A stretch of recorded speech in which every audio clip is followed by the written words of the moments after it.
the biggest complaint that I hear other marketers talk about with their clients is, yeah, I'm getting calls, but this isn't working. I'm getting emails, but this isn't working, because whomever is receiving those probably is not managing them to the level of the business owner and things like this.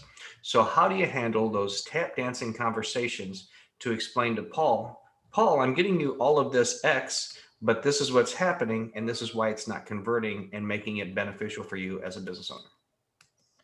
Pretty easy. So first, you do have to be a little bit humble and identify, is the problem that you as the marketer are actually failing, or is the problem on the business owner's end? And the first thing that you need when you pick up a client is you need to be able to track the results that you're bringing in. Otherwise, the client really can just fire you for, they can make up reasons in their head and you have no way of disproving it. It's, you have no power in that relationship. It's like you're dating a crazy person and at any moment they can just flip the switch because there's no logic chained anywhere to keep things grounded. So you need tracking.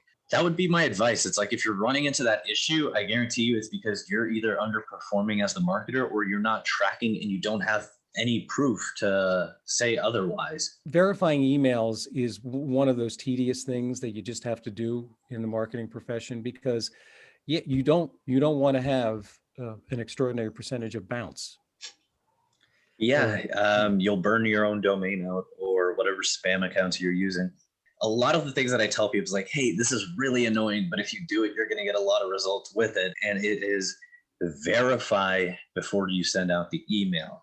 And the reason why is because sometimes not everybody in the company, so there might be like the president, there's going to be the CEO, there might be a couple of managing partners, and maybe you want to see a couple of them, but maybe not all of them have an email, or if they do, it's disabled or it's redirected somewhere because they don't want any external emails reaching them at all. I've had that experience, and you are going to look like a fool if you add somebody to the email that doesn't belong there.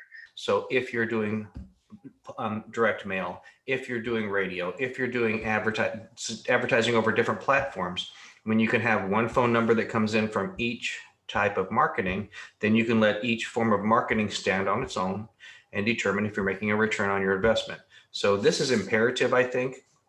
I see sometimes when people talk about, if they come from, like, let's say a TV background, we're talking about eyeballs. This is how many people saw your billboard here. This is how many people saw this, which are all great metrics. But where the rubber meets the road is when someone contacts you and says, hi, I would like to conduct business with you, so that you can know that, again, X dollars are going out the window, Y dollars are coming back in. do you ever get involved with best practices in terms of phone scripting? And again, this goes back to what gets people's attention.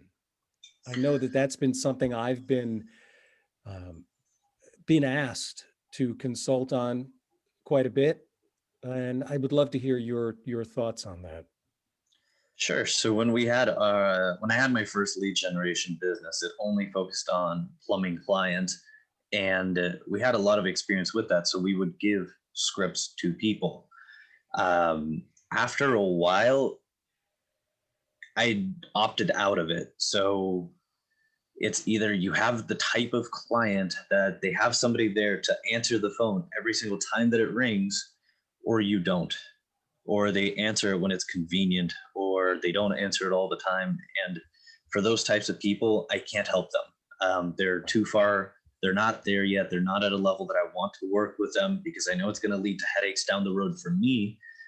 And so I just opt in to work with people that have their systems and their processes um, put together and optimized. And you have to be comfortable and prepared to have the conversation with the client. It has to be the right client.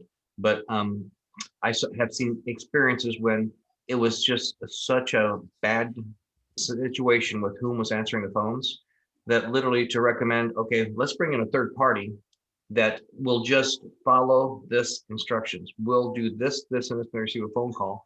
And I've seen times when you're taking a situation where the client says nothing is working, and all of a sudden you put this scenario in place, hiring the right companies, doing what everything Bruno said, and all of a sudden they're getting 15, 20 appointments a week. And it's like, is there a situation here you might want to address overall within your business, not just here? I believe what both of you guys are talking about is those inbound leads coming into the business. What advice do you get? How do you handle the outreach? And this is something that nobody ever told me. And I struggled with sales for a very long time because of this. It was like I was making like negative progress because nobody ever told me this. Scripts are extremely contextual. And so, like, for example, the high ticket sales script and I've bought like multiple internet courses that teach high ticket sales, and they're all using the same exact script, which is the high ticket bridge script. That script is for inbound leads only. It doesn't work for outbound leads. To figure out what your script for outbound leads is going to be, you kind of have to start from scratch. And once again, it's like getting the attention is the hardest part. But if you can just get on the phone with the business owner and talk some sense, like say something that makes sense to them, like, hey, how much is a lead worth to you? It's like, okay, well, what if you give me 10% of that? It's like, okay, now we're talking, we're negotiating already. And it's like, we're making sense with each other. I look at inbound and outbound, kind of analogy that we've come up with here in the past few months as hunting and fishing. So if you're wanting inbound leads, you have to make sure that you have enough hooks in the water in different areas to be able to, like you were talking about, have a message that is consistent with that. Conversely, if you're doing outbound sales, then you're hunting. You're going to be doing some similar techniques, but the volume, if you're going and hunting in the mountains, you may have to walk for miles before you see an animal. And it's the same thing with going out and trying to send emails to people, make phone calls to people, speak in front of people from a stage. It's making sure that you're putting in the effort required to get the output you're desiring. And also being able to break down both forms of marketing into their individual components, optimizing it, and not mixing things up.